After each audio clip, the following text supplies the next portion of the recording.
Բարի օր, հանրային ռադիոյի եթերում առանց տողատակի հաղորդաշարի հերթական թողարկումն է, ես Լևոն Սարդարանն եմ, խոսել եւ խոսելու ենք խնդիրների մասին, որոնք ուզում են կամ պետք է ուզեն։ Հասարակությանն այսօր իմ զրուցակիցն է Ազգային ժողովի քաղաքացիական պայմանագիր խմբակցության պատգամավոր Մարիա Կարապետյանը, բարև ձեզ։ Բարև ձեզ։ Տիկին Կարապետյան, քանի որ այսպես միջանկյալ փուլում է կուսակցությունը քաղաքացիական պայմանագիրը նկատի ունեմ, պրայմերիսը ավարտվեց, այսինքն ներքին քվեարկությունը, որով պիտի դասավորվի խմբակցություն չեմ քաղաքական ուժ արդեն ընտրությունների ժամանակ, տեսեք կողմնակի դիտորդի համար, ես կողմնակի դիտորդ եմ, որտեվ ձեր ներքին խոհանոցին տեղյակ եմ այնքանով, ինչքանով որ դա հնարավոր է կողքից նայողի համար։ Արդյունքները բավական անսպասելի են, բայց սպասելի էր բավական արձագանք։ Այն իմաստով, որ այդ տեսեք հերթական կրկեսն է, հերթական թատրոնն են բեմադրել, իրականում միայն ամեն ինչ կախված է միայն մեկ հոգուց, այնտեղ քվեարկության արդյունքները ֆիկցիա են։ Նկատի ունենալով, որ միևնույն է վարչապետ Նիկոլ Փաշինյանը ոնց որոշի, այդպես լինելու է։ Մի ճշտում դեռ չեն ավարտվել մեր ներքին ընտրությունները, դրա մարասի միջանկյալ փուլում ենք։ Այո, դեռ ուրեմն այն մարդիկ, ովքեր առաջինից մինչև 50-րդ հորիզոնականն են զբաղեցրել, հնարավորություն են ունենալու եւս մեկ փուլ ունենալու, այն է քարոզարշավ անելու եւ եւս մեկ անգամ մեր 1000-ից ավել պատվիրակները այդ տեխնացուներին վարկանիշային տրամաբանության մեջ քվեարկելու են։ Գիտեք, ես արձագանքներին չեմ հետևել, նաև չեմ հետևել այն պատճառով, որովհետև գիտեմ, որ բոլորս մինչև կեսգիշերն անց 3 հետևում էինք այդ խոհանոցի, որի մասին դուք խոսեցիք, մեր կողմից հրապարակային հանրության առջև բացելու գործընթացին, եւ բոլորն են տեսել, թե ինչքան լավ կազմակերպված, կոկիկ նկատի ունեմ զուտ նաև տեսողական իմաստով գործընթաց էր այս ներկուսակցական ընտրությունները, ինչ լավ էին աշխատում են հանձնաժողովները, որոնք ընտրվել էին այդ աշխատանքը կատարելու առումով, սա ես կարծում եմ արդեն իսկ խոսուն է։ Զուտ քաղաքական տրամաբանության մեջ մի արձագանք նկատեցի եւ նույն ձևեր, ինչ մեր ընդդիմության ցանկացած քննադատություն ինքն իրեն չեղարկող քննադատություն է։ Օրինակ մի կողմից ասում են, որ վարչապետ Նիկոլ Փաշինյանը եւ մեր կուսակցության նախագահն է որոշում ցուցակը, մյուս կողմից նույն մարդիկ ընդ որում Օրինակ, սենց միտք կարդացի, որ ահա տեսեք մի 2-3 տասնյակ ձայն չի ստացել կուսակցականներից վարչապետը եւ ահա սա նշանակում է, որ նա նույնիսկ իր կուսակցության ներսում բավականաչափ հեղինակություն չունի։ Այսինքն ստացվում է, որ երկու հակառակ տեղ են տանում քննադատությունը։ Մեկում, ուրեմն մեր կուսակցությունը ավտորիտար է եւ ամեն ինչ որոշում է մի անձ, երկրորդում, ահա տեսեք այդ մի անձը նույնիսկ այդ կուսակցության ներսում թույլ է։ Ոչ մեկն է ճիշտ, ոչ մյուսը։ Ճշմարտությունը այն է, որ մենք որպես հանրային գործիչներ եւ նաեւ կուսակցական գործիչներ որոշում ենք կայացրել, որ մեր նախընտրական ցուցակը պետք է կազմվի համաժողովի կողմից, սա նաեւ օրենքի առաջարկն է, իհարկե օրենքը փոքրինչ տեղ թողնում է այլ մեթոդով գնալու համար, բայց մենք նաեւ ցանկացել ենք այս տրամաբանությամբ շարժվել, մի տրամաբանություն, որով քաղաքացիական պայմանագիրը 2017-ին էլ է շարժվել։ Եվ ուրեմն անց ենք կացրել այս հրապարակային հանրային միջոցառումը եւ ցանկացած հանրային գործչի կամ կուսակցական գործչի հետ մտերմություն ունեցող լրագրող կլինի կամ այլ հանրային գործիչ կլինի, կիմանա, որ մեր կուսակցության ներսում բոլորը շատ մրցակցային տրամաբանության մեջ են եղել եւ շարունակում լինել, ինչը ցույց է տալիս, որ շատ առողջ գործընթաց կա ցուցակը կազմավորելու դիտանկյունից։ Լավ, այդ հարցը փակեցինք, անցանք արդեն մի քիչ ավելի կենցաղային, այսպես ասեմ, հարցերի։ Տեսեք, վերջին շրջանում այնպիսի տպավորություն է ամենայն դեպս ես որ նայում եմ սոցիալական ցանցերում հրապարակումները ձեր կուսակից ընկերների, ձեր գաղափարակիրների, այնտեղ հիմնականում կենտրոնացվածությունը տանում է դեպի այդ մեր ձևով շարժումը, որը հիմա արդեն վերանվանվել է հզոր Հայաստան կուսակցության Եվ այնպիսի երբեմն տպավորություն է, որ որպես հիմնական մրցակից գալիք ընտրություններում դուք դիտարկում եք հենց հզոր Հայաստանին։ Այդ ճիշտ է դիտարկումը թե ոչ։ Սխալ է դիտարկումը։ Ես կուզեի հետևյալ տրամաբանությանը անդրադառնալ իրական։ Մենք մեզ մրցակիցներ չենք ընտրում, չենք փորձում կառավարել քաղաքական դաշտը որևէ տրամաբանության ներքո։ Մենք ներկայացնում ենք մեր պատկերացումները եւ թե ծրագրային դիտանկյունից, այսինքն ինչ է պետք անել օրինակ Հայաստանի Հանրապետության շուրջ եւ խաղաղությունը պահպանելու դիտանկյունից, թե արժեբանական առումով ժողովրդավարություն կլինի, այլ արժեքներ կլինեն, պարզապես թիրախավորում ենք այն ամենը, ինչ դեմ է սրան։ Հետևաբար ով տեղավորվում է այդ օրակարգերի հակառակ կողմում, կարող է եւ հայտնվել մեր թիրախում։ Բայց այստեղ ես այս նոր շարժում կուսակցության վերաբերյալ կուզեի մի քիչ ավելի այնպիսի միտք ասել, որ առիթ չեմ ունեցել հրապարակային ասելու եւ նաեւ չեմ լսել։ Բայց ընդ որում այնինչ ասում եմ Հայաստանի ժողովուրդը, հատկապես ինչ որ մի մոտ 30 տարեկան եւ ավելի բարձր շատ լավ գիտի ինչի մասին է խոսքը։ Հայաստանում նախկինում կառավարող ուժի, կամ ռեժիմների տրամաբանությունը գործել է ոչ շատ ուղաձիգ, ոչ այնքան ուղաձիգ, որքան կարող է առաջի հայացքից թվալ։ Այսինքն նկատի ունեմ թե Ռոբերտ Քոչարյանի, թե Սերժ Սարգսյանի ստեղծած կառավարման համակարգում մեծ տեղ են զբաղեցրել տնտեսական ոլորտի գործիչները, որոնք նաև պետք է ապահովեին այդ երկու անձանց ռեժիմների համար քաղաքական քվեներ։ Եվ այն կերպարները, որոնք պարբերաբար ի հայտ են գալիս քաղաքական դաշտ որպես իբրև թե նոր կերպարներ, իրականում այդ համակարգի տրամաբանության ներսից են գալիս։ Այստեղ նաև կարևոր է նկատել, որ եղել են այդ նախկին համակարգում տնտեսական գործիչներ, որոնք հեղափոխությունից հետո հեշտ ու հանգիստ թողել են այդ տրամաբանությունը, գնացել եւ սկսել են զբաղվել իրենց տնտեսական գործունեությամբ եւ ուրախ են, որ այլևս պարտավոր չեն ձայներ հավաքել այդ ռեժիմների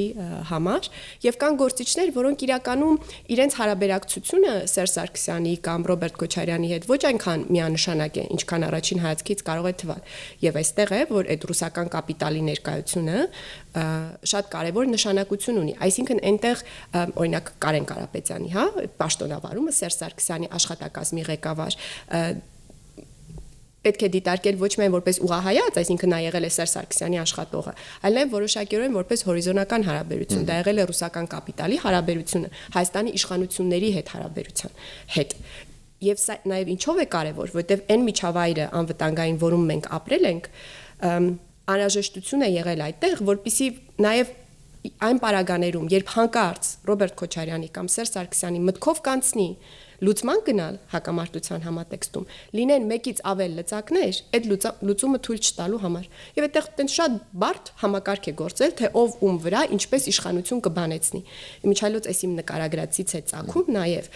Կարապետյանների ընտանիքից երբեմն լսում ենք, չէ՞, դիտարկումներ, որ մենք նույնը չենք, մենք տարբեր ենք, այդ դուք լավ չեք հասկացել ով ում համար է աշխատել, այդտեղ կա ճշմարտություն, բայց այդ ճշմարտությունը իմ ասած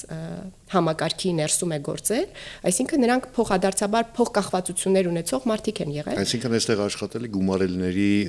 տրամաբանություն, այսինքն հիմա որ տեղերով փոխում ենք, որը որին ենք գումարում, դրանից միևնույնն է արդյունքը չի փոխվում, ճիշտ է։ Դա, բայց նաև նկատենք, որ փորձում են Կարապետյանները ներկայացնել, թե իբրև իրենք ընդդիմադիր հայացք են ունեցել Սերժ Սարգսյանի հանդեպ։ Ես չեմ նկատել։ Այդ դիմադրություն, նրանք այդպես են ներկայացնում իրավիճակը, հիշում եք հանրային հեռուստաընկերության եթերում Նարեկ Կարապետյանը ասաց, որ թալան էր, թե ինչ որ համատարած աղքատություն էր Հայաստանում, սա բնորոշ դիտանկյուն է, բայց սրա իմաստը չի եղել ամենևին Հայաստանում աղքատությունը վերացնելը կամ թալանը վերացնելը, որովհետև եթե դա լիներ, լծակները նրանց ձեռքում էին, աշխատակազմի ղեկավարներ, պետք է որ քայլեր ձեռն կամ խմբակցության ղեկավարներ հանրապետական կուսակցության։ Այս քննադատության նպատակը եղել է ռուսական կապիտալի լծակը պահպանել Սերժ Սարգսյանի իշխանության նկատմամբ, նախկինում էր Ռոբերտ Քոչարյանի իշխանության նկատմամբ։ Սա շատ ծավալուն թեմա է, ես պարզապես համոզված եմ, որ մարդիկ գիտեն, թե ինչի վրա եմ ես նրանց ուշադրությունը հրավիրում, թե ինչպիսի կառուցվածք է ունեցել այդ օլիգարխիկ ռեժիմը, որտեղ միշտ չի, որ ամեն ինչ եղել է ուղղաձիգի ներքո, այլ նաև եղել են փոխադարձ ազդեցությունների հարցեր։ Եվ հիմա այդ հերթական շերտը բացվել է Հայաստանը դեպի հետ գլորելու դերակատարների մեջ։ Եվ թույլ տվեք պնդել, որ սա այն ամենավերջին շերտն է, այսինքն մեր ամենանվիրական արժեքների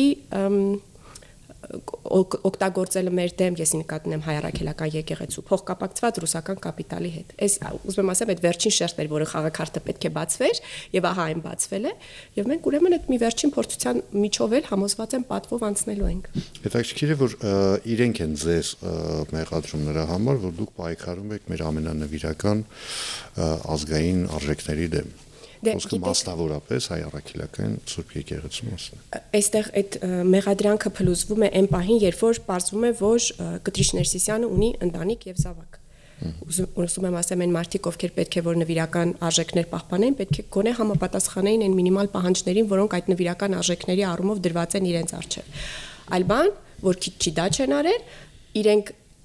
այդ թեմաները դեռ շատ երկար ժամանակ առաջվանից օգտագործել են Հայաստանի վրա այդ զսպաշապիկը պահելու համար եւ հիմա նաեւ ցանկանում են եւս մեկ անգամ դա օգտագործել, բայց արդեն ամեն ինչ բացահայտվել է եւ հասկանալի է թե այդ նվիրական արժեքները ինչ կարեւորություն են ունեցել այդ մարդկանց համար։ Այս վերջերս մի դիտարկում կարդացի, չեմ հիշում ով էր հեղինակը, ասաց, որ ինքը խոսել է վրացի ընդդիմադիրների հետ եւ նրանք պնդում են, որ այն ինչ որ հիմա տեղի ունենում Հայաստանում, դա ըստ էության վրացական սցենարն է, որը գրված է եղել Ռուսաստանում, այսինքն Իվանիշվիլի մոտավորապես սցենարը փորձում են իրականացնել եւ ձեր նաեւ համակիրներն են այդ մասին շատ խոսում եւ կուսակիցները, որ Սամվել Կարապետյանին որպես հիմնական տեխնացու դիտարկելով, այսինքն վարչապետի տեխնացու առաջադրելով, հիմա փորձ է արվում Հայաստանում իրականացնել այն ինչ որ տեղի ունեցավ Վրաստանում, այսինքն Ռուսաստանը նման կերպ փորձում է միջամտել Հայաստանի Հանրապետության ներքին գործերին եւ արդյունքում հետո այսպես ազդեցությունը վերականգնել ամբողջովին։ Ես մի դիտարկում ունեմ այս առումով։ Ես կարծում եմ, որ Հայաստանի հետսովետական երկրների պատմությունների մեջ Հայաստանի դեպքը յուրահատուկ է, ոչ միայն այն պատճառով, որ ես հայաստանցի եմ, այլ նաև իսկապես թե ժամանակագրորեն որոշ բաներ մենք այլ ժամանակում ենք արել, այլ կերպ ենք արել, բայց նաև օբյեկտիվ հանգամանքներ կան, ասենք օրինակ, չգիտեմ, Ռուսաստանի հետ ընդհանուր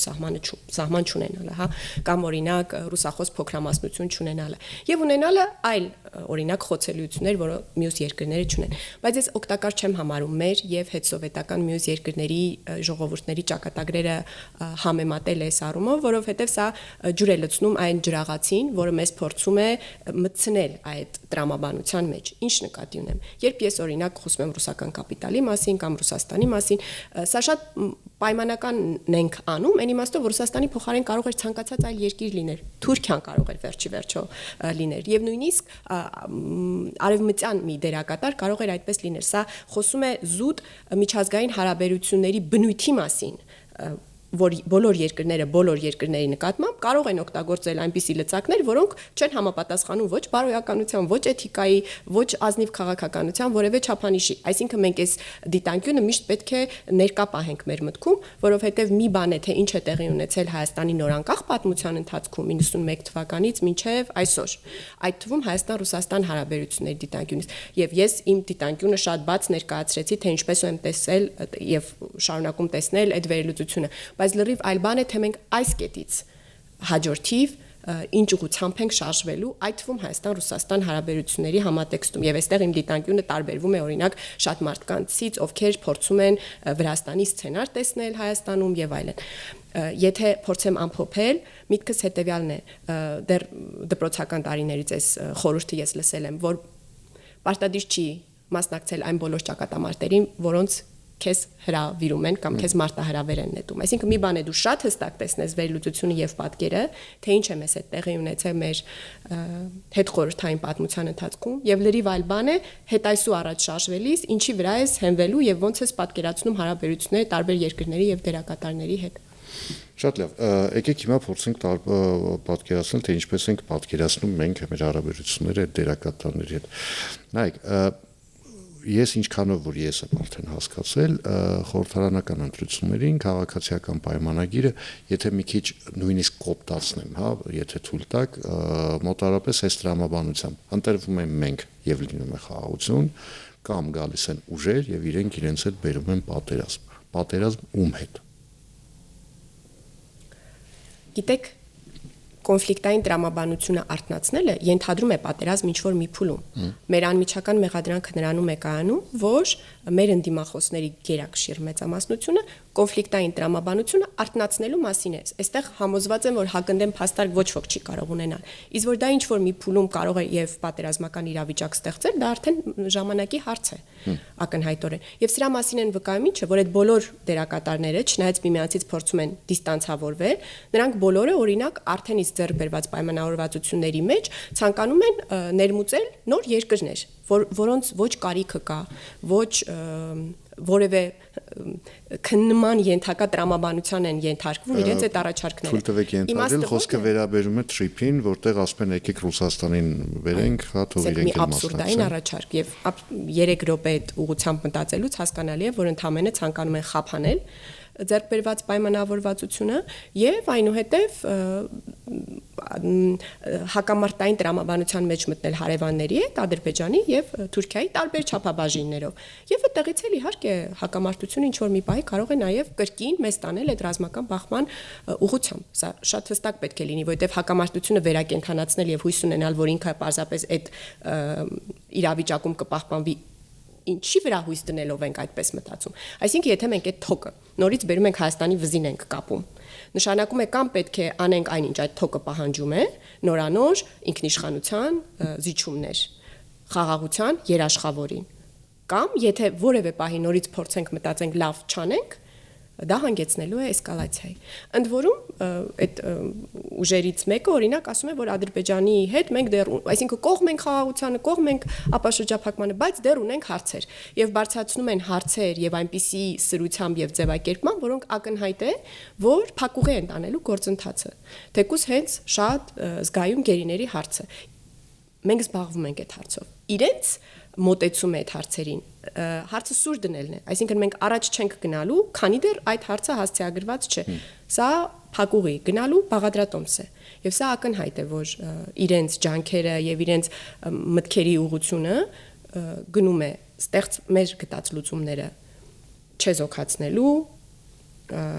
դրանք տապալելու եւ հակամարտության տրամաբանությունը հարավային Կովկասում վերականգնելու Շատ լավ դուք գտնում եք որ հակամարտությունը ավարտված է դուք կարծում եք այդպես Այո Հիմա տեսեք ինչի համար եմ ես այդ հարցը տալիս որտեղ բառացիորեն 2 օր առաջ Ադրբեջանի նախագահ Մյունխենում եթե չեմ սխալվում հարցազրույց էր տվել ու այնտեղ այսպիսի միտք էր ասել որ կրկնել էր ավելի ճիշտ առաջ էր բերել այն նախապայմանը որ այս տարի երևի կամ միգուցե Հայաստանի հետ կստորագրվի խաղաղության համաձայնագիրը, որը նախաստորագրված է, բայց միայն այն դեպքում, եթե Հայաստանի Հանրապետության սահմանադրությունից հանվի այն դրույթը, որով իբրև թե Հայաստանը տարածքային պահանջներ ունի Ադրբեջանի նկատմամբ։ Մենք 100 անգամ ասել ենք, որ որևէ նման բան չկա Հայաստանի սահմանադրության մեջ, բայց մարդը նախապայման ասում է, այս կփոխեք, կստորագրեմ, չէ։ Նախ չկրկնեմ մեր բոլոր տարբեր ժամանակներում ասվածը, այն որ դա մեր ներքին հարցն է, որ մենք շատ տևական ժամանակ է խոսում ենք այս թեմաների վերաբերյալ, այն է սահմանադրական փոփոխությունների վերաբերյալ։ Ես ուզում եմ սրա մասին 2 արձանագրում անենք։ Նախ մեկը, որ ես չեմ կարծում որևէ մեկը կարողանա ժխտել, որ Ադրբեջանի եւ նախագահ Ալիևի խոսույթը շատ դրամատիկ փոփոխության է ենթարկվել վերջին տարվա մեջ, առավել եւս օգոստոսի 8-ի համաձայնություններից հետո եւ հռչակագրից հետո ընդհուպ Այն երբեմն ընդօրինակում է մեր խոսույթը, օրինակ այն առումով երևի թե նկատած կլինեք, որ ինչպես Հայաստանն է ասում, որ մենք սովորում ենք ապրել խաղաղության պայմաններում, այդպես էլ Ադրբեջանն է այսպես ձևակերպում հարցը։ Եվ այս առումով նաև օրինակ ուզում եմ բոլորիս ուշադրությունը հրավիրել մնացած բոլոր կոնֆլիկտային խոսույթների փոփոխությանը։ Օրինակ ապաշրջափակման թեմայով մենք ավելի ու ավելի քիչ ենք լսում այն խոսույթը, որը մեզ մոտ մտահոգություններ էր առաջացնում եւ ավելի ու ավելի շատ ենք լսում այն, որի շուրջ փոխադարձաբար պայմանավորվել ենք, այսինքն TRIP-ի շուրջ, Թրամփի ուղու շուրջ հղումները քաղաքական ամենաբարձր մակարդակում ավելի ու ավելի հստակ եւ հաճախ կրկնվող են դառնում։ Սա եւս դրական է։ Եվ ես կարծում եմ, որ մենք պետք է շարունակենք աշխատել այն ուղղությամբ, թե ինչպիսի հանգամանքներ կարող են ստեղծվել, որոնք այս հարցը եւս այն է խաղաղության պայմանագրի վերջնական ստորագրումը դուրս կհանեն այդ նախապայմանի տրամաբանության ներսից։ Այսինքն մենք երբեք չպետք է բացառենք, որ կարող է ստեղծվել մի որևէ հանգամանք պայմանական եմ ասում, օրինակ գիտեք, որ եվրոպական քաղաքական համայնքի հանդիպում է տեղի ունենալու Երևանում, շատ պայմանական եմ այս օրինակը բերում։ Եթե օրինակ Ադրբեջանը այդ համայնքում տեսնի հնարավորություն,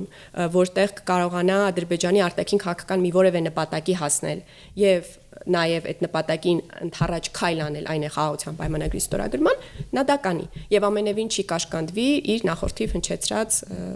այդ նախապայմանի հարցով, որովհետև այսպիսի ձևակերպումներ օրինակ ապաշրջափակման վերաբերյալ, թե դա ինչ պայմաններով պետք է տեղի ունենալ, ել ավելի ռադիկալ ձևակերպումներ լսել ենք, բայց տեսնում ենք, որ իրականությունը եւ պայմանավորվածությունները հիմա այլ են։ Նկատի ունեմ օրինակ Հայաստանի տարածքային եւ երկու երկրների տարածքային ամբողջականության, ինքնիշխանության, իրավազորության, մյուս սկզբունքների ներքո մեր ձևակերպումները տևական ժամանակ մերժվում էին, բայց ստեղծվեց մի կոնտեքստ, որում մենք կարողացանք համաձայնության գալ սրա շուրջ։ Այնպես որ այո, մենք լսում ենք այդ ձևակերպումները, այո, ունենք դրանց պատասխանը եւ դա տալիս ենք, իսկ մեր աշխատանքների ընթացքը պետք է միշտ ենթադրի, որ կարող է ստեղծվել այնպիսի իրավիճակ, որում խաղաղության պայմանագիրը կստորագրվի վաղը։ Եվ մենք, որպես քաղաքական գործիչներ պատասխանատու Հայաստանի ճակատագրի համար, մեր ջանքերը ոնց որ այդ ուղղությամբ պետք է տանենք։ Նորանոր հնարավորություն փնտրենք բոլոր չլուծված հարցերը կառուցողական ձևով լուծման դրանց շուրջ կառուցողական ձևով լուծման գալու համար։ Տիկին Ղարաբեկյան, վերջերս Միացյալ Նահանգների նախագահ Դոնալդ Թրամփը մի հայտարարություն արեց, որը շատերին զվարճացրեց, ինձ ճիշտ ասած ավելի մտահոգեց այդ հայտարարությունը, ասաց, որ ըստ էության բառացի ասաց, որ ես ճնշել եմ Ադրբեջանին, որ օգոստոսի 8-ի համաձայնագիրը նախ ստորագրվի, սպառնալով, որ 200%-անոց մաքսային տուրքեր կիրառեմ Ադրբեջանի նկատմամբ, ինչից հետո Իլհամ Ալիևը համաձայնել է ստորագրել այդ թղթերը։ Ինչի՞ եմ ես ասում, որ սա ինձ մոտ մտահոգություն առաջացրեց, որովհետև նման կարգի իսկ Ադրբեջանը միշտ չի, որ գիտենք, հա, որ իր պայմանավորվածությունները պահել է բոլոր հարթակներում։ Եվ մտահոգությունս այն է, որ ինչ որ մի պահ, երբ կառաջանա դրա հնարավորությունը, Ադրբեջանը կարող է ամեն ինչ տակից դուրս գալ ուղղակի։ Թրամփը կհիվանդանա, կփոխվի ադմինիստրացիան, օրինակ։ Ես ընդհանուր ձեր ուրվագծած մտքերի ընթացքին, որ ապագայում տարբեր հանգամանքներ կարող են փոխվել, համաձայն եմ։ Օրինակ, եւ կարող ենք մենք հազարավոր բաղադրիչներ ավելացնել։ Հարավային Կովկասով անցնող ուղիները այժմ շատ կարեւոր են, որովհետեւ դրա այլընտրանքների շուրջ կան դժվարություններ։ Հյուսիսով անցնող, մասնավորապես Ռուսաստանով անցնող ուղիների շուրջ համաձայնություն Արևմուտքը, Ռուսաստանը եւ հեռավոր արևելյան երկրները, Չինաստանը, Հնդկաստանը չեն կարողանում գալ։ Եվ դա է, որ օրինակ առավել բարենպաստ պայմաններ է ստեղծել մեր տարածքով անցնող ուղիների ապաշրջափակման առումով։ Սա ասում եմ այն ըմբռնման, որ մենք երբևէ չենք էլ ուզում մրցակցել։ Պարզապես չեն կարող չօգտվել այն հնարավորություններից, որոնք մեզ համար են ստեղծել։ Բայց մտքում միշտ պետք է ունենանք, որ նույնիսկ Թուրքիան մեկ այլ տարբերակել է մտածում դեպի արևելք գնալու, դա Իրաքի տարածքով զարգացման ճանապարհ կոչվող տարբերակն է, այսինքն մեկ-մեկ մեր դիմադիրները սիրում են, չէ, ներկայացնել Հարավային Կովկասը որպես Թուրքիայի իր մեծ Թուրանի ճանապարհին միակ հնարավոր տարբերակը։ Ոչ, այլընտրանքներ բոլոր երկրները ինչ որ մի առումով կարող են գտնել եւ այո, հանգամանքները իհարկե կարող են փոխվել։ Եվ այդ ամենի հաշվառմամբ է, որ մենք մեր արտաքին քաղաքականությունը ոչ թե ուզում ենք հասցնել մի վերջնակ բացի խաղաղությունից եւ շատ այլ ֆունդամենտալ բաներից, բայց զուտ արտաքին քաղաքական աշխատանքի հոգեբանությունը, ոչ թե ուզում ենք հասցնել մի այնպիսի հանգրվանի, որտեղ կասենք վերջ ավարտվեց սրանից հետո արտաքին քաղաքականությունը այլևս պետք չի վարել այս տրամաբանության, որում մենք այսօր ենք վարում, այսինքն բալանսավորված եւ բալանսավորման, այսինքն մենք ոչ թե փորձում ենք միայն հավասարակշռման կետի հասնելու տեղ կանգ առնել, այլ ինչի ենք այդ երկու բառը օգտագործում, որ դա անընդմեջ տեղի ունեցող երևույթ է, որտեղ ամեն օր արթնանում ենք, աշխարհը փոխվում է, տարբեր հանգամանքներ են փոխվում եւ մենք ըստ այդմ այդ օրվա դրությամբ պետքա նորից նայենք այն բոլոր փոխկախվածությունները, որոնք մենք ստեղծել ենք։ Կարող է ինչ-որ միտեղ ինչ-որ մի բան պետքա շատացնել, միտեղ քչացնել, որպեսզի կրկին այդ հավասարակշռության կետը վերականգնվի, եթե խախտվել է իհարկե։ Մի բանի վրա եմ ուզում բոլորիս ուշադրություն հրավիրել։ Իհարկե մեծ բարեբախտություն է այն, որ Միացյալ Նահանգների այսօրվա ադմինիստրացիան ընկալում ունի Ադրբեջանում։ Ինչքան էլ որ նախորդ ադմինիստրացիայի ջանքերը մենք շատ գնահատում ենք կարևոր պահերի, թե էսկալացիաների դադարեցման առումով, թե շատ ու շատ այլ հարցերում, ակնհայտ է, որ այս ադմինիստրացիան Միացյալ Նահանգների Ադրբեջանի ղեկավարության համար պակաս մերժելի է։ Այո, օրինակ շատ ավելի մերժելի էր Եվրոպական միության ջանքերը, որոնք էլի մենք գնահատում ենք, Հայաստանը դրանք գնահատում է, այլ բան որ են մյուս կողմը կարողանում էր հեշտությամբ դրանք մերժել։ Նաև ռուսական միջնորդություններ կարողանում հեշտությամբ մանևրել, գնալ արևմուտք, հետ գալ Ռուսաստան, հիշում ենք այս ամբողջ պատմությունը։ Բայց այստեղ մի հատ կարևոր եւս այլ դրական բան կա, որ Միացյալ Նահանգները այսօր Ռուսաստան, սա Հարավային Կովկասի, Հայաստանի շահերի դիտանկյունից եմ ասում, Ռուսաստանի հետ ամենևին արճակատման տրամաբանությամբ չի աշխատում։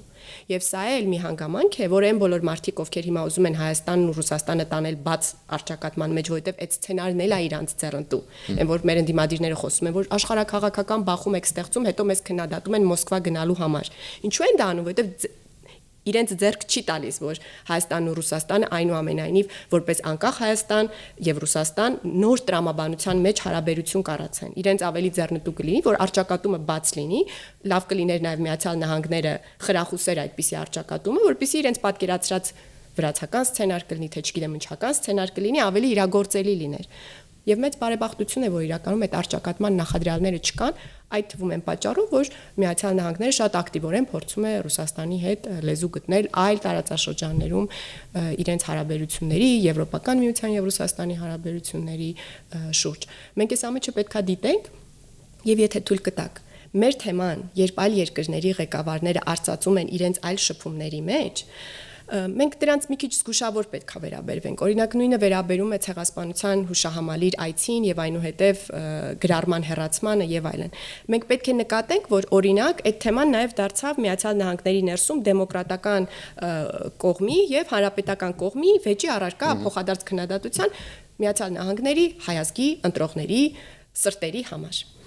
Մենք սա նկատում ենք ու ինչ պետք է անենք։ Եվ երբ Հայաստանի այսօրվա կառավարող ուժը առաջարկում է մեր ամենազգայուն թեմաները, որոնց շուրջ մենք չենք ուզում բանակցել, մենք չենք ուզում դրա մասին երկրորդ կարծիք լսել, այսինքն նկատի ունեմ այն, որ հայոց ցեղասպանությունը տեղի ունեցել եւ դա անհերքելի պատմական փաստ է եւ քաղաքական փաստ է։ Մենք սրանից չենք ուզում սրան հակընդդեմ կարծիք լսել, ուրեմն դա պետք է այդ տարբեր երկրների ներքին քաղաքական օրակարգերից կամ այլ օրակարգերից հանենք, տուն բերենք, որպեսզի դա չդառնա այդպիսի վիճարկումների թեմա ու առարկա։ Լավ։ Տեսեք, դուք ասացիք, որ Հայաստանը փորձում է ոչ միայն բալանսավորված այսպես հարաբերություն, այլև ինքն էլ փորձում է որոշակի հարցեր բալանսավորել։ Հիմա կա մի հարց, որը մենք բալանսավորել այս բանին գոնե չենք կարողանում։ Դա վերաբերում է Թրիփի այլընտրանքին, պայմանական եմ ասում այլընտրանքին, որովհետև եթե վարչապետ Նիկոլ Փաշինյանն էլ հայտարարեց, որ Թրիփին Ռուսաստանի մասնակցությունը բացառվում է, այն պարզ պատճառով, որովհետև բացառվում է։ Կա երկրորդ տարբերակ, հյուսիսային ավելի անցնող ճանապարհով, որ Ադրբեջանը Ղազախով գալիս է Իջևանով, Ադրբեջանից մտնում է, դուրս է գալիս Գյումրիով գնում է դեպի Կարս, այսինքն Թուրքիա, հետո այնտեղից էլ Եվրոպա։ Հիմա մենք այդտեղ որ ամենալեզու տպավորություն կա, որ հաջողություն դեռ չենք գրանցել, որովհետև ռուսական կողմը այդ թեմայի շուրջ գերեզմանային լռություն է պահպանում։ Ինչ ենք անելու դրանից հետո, որովհետև դա մեզ համար իրոք կենսականորեն կարևոր ճանապարհ է։ Ես պետք է սպասեմ մեր գործադիրի գործընկերներին, ովքեր անմիջական բանակցության մեջ են, ասեն թե իրենք ինչ են մտածում ընթացող բանակցությունների վերաբերյալ, բայց ես ձեզ հետ համաձայն չեմ, որ լռությունը գերեզմանային է։ Ես լսում եմ արձագանքներ Ռուսաստանից, մասնավորապես իմիջիայլոց նույնը վերաբերում է նաև ատոմային էներգետիկայի ոլորտում համագործակցության, ես առաջարկներ լսում եմ։ Իհարկե դրանք բազմաձայն առաջարկներ են։ Առաջարկ չկա, իրենք ասում են մենք կմտածենք։ Իրենք արդեն 2 ամիս են։ Եթե հիշում եք, կներեք, ես հիմա գուցե նաև այստեղ տեղեկության իմ տեղեկությունների եւ ձեր տեղեկությունների տարբերության հարց կա։ Մի պարոն Օվերչուկը, հիշում եք նախկինում էլ նաև ապաշրջափակման ոլորտում շատ կոնստրուկտիվ միշտ գործընկեր է եղել մեր փոխվարչապետի համար։ Նա վերջերս խոսել է այս թեմայով եւ բավականին էլի կառուցողական շեշտադրումներով։ Ես դա եմ ընթերցել եւ ինձ թվացել է, որ կա փոխըմբռնում, որ թե Երասխում, այսինքն այնտեղ որտեղ Հայաստանը միանում է Նախիջևանին, թե Ախուրիկում, այնտեղ որտեղ Հայաստանը միանում է Թուրքիային, եւ թե Ղազախ-Իջևան հատվածում կա պատրաստակամություն վերականգնելու երկաթուղին։ Ես այսպիսի նոտա այդ մարդու հանրային խոսքից որսացել եմ, թե արդյոք սա բուն բանակցություններում արդեն ամրագրված է եւ մենք այդ ուղղությամբ առաջ ենք շարժում, թե ոչ չգիտեմ, գործադիրի գործընկերները պետք է ասեն, եւ ես էլ կարող եմ թերահավատ լինել, որովհետեւ նույն պարոն Օվերչուկի շատ կառուցողական գաղափարները ապաշրջափակման շուրջ վերջիվերջո չվերածվեցին գործնական քաղաքական լուծումների, հա, Ռուսաստանը այդպես է չկարողացավ հասնել այդ front office, back office, որը էլի մեր առաջարկներ իրենց այդ լուծմանը։ Մի քիչ պետքա սպասենք, բայց այստեղ բալանսավորման եւ բալանսավորված արտաքին քաղաքականության տեսանկյունից մի կարևոր բան եմ ուզում շեշտեմ։ Մեր նպատակը ամենևին այն չի ինչ որ մեկին դուրս մղել երկրի, հա, կոնկրետ Ռուսաստանին կամ որևէ այլ երկրի։ Մեր նպատակն է այս համակարգը, ինքը մոտիվացիոն համակարգ է մեր բոլոր գործընկերների համար։ Մենք ասում ենք, որ մենք պատրաստ ենք դիտարկել փոխշահավետ բոլոր առաջարկները եւ մեզ չենք պատրաստում սահմանափակել եւ ընտրություն կկատարենք ու որոշում կկատարենք բոլոր ոլորտներում ընդ որում ամեն ինչը հաշվի առնելով, ինչպես շեշտեցի նաեւ օրինակ ատոմային էներգետիկայի ոլորտում էլի պատրաստ ենք լսել ինչ առաջարկներ կան մասնագիտական քննարկում կայացնել եւ ինչ որ պահի վերջում նաեւ որոշում։ Շնորհակալություն զրույցի համար։ Հիշեցնեմ այսօր իմ զրուցակիցներ Հայաստանի Հանրապետության ազգային ժողովի քաղաքացիական պայմանագիր խմբակցության պատգամավոր Մարիա Կարապետյանը, ես Լևոն Սարդարյանն եմ, կհանդիպենք արդեն վաղը նույն ժամին, նույն վայրում, հաջողություն եւ համբերություն բոլորիս։